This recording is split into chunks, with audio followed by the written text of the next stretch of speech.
Avtomobili, šole, bolnišnice, umetna inteligenca in robotika sta vedno bolj prisotni v našem življenju.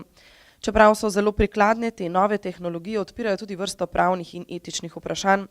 Na nekaj od teh izzivov je opozorila služba Evropskega parlamenta za presojo znanstvenih in tehnoloških možnosti, ki študijami podpira evropske poslance v zakonodajnem procesu.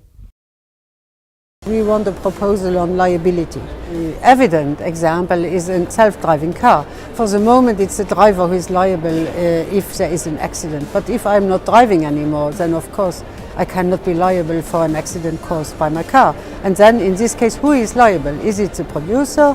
Is it the software provider? Is it the network provider? So these questions have to be solved.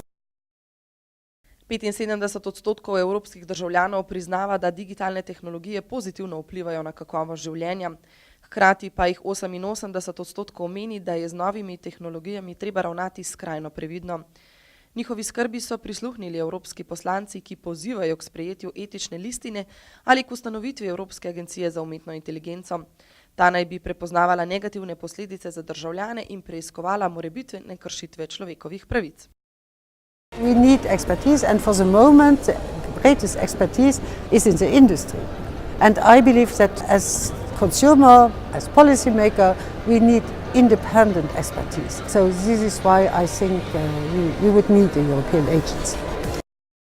Tako Evropa ne bo zaostajala, ustrezno financiranje tega sektorja bo ključnega pomena.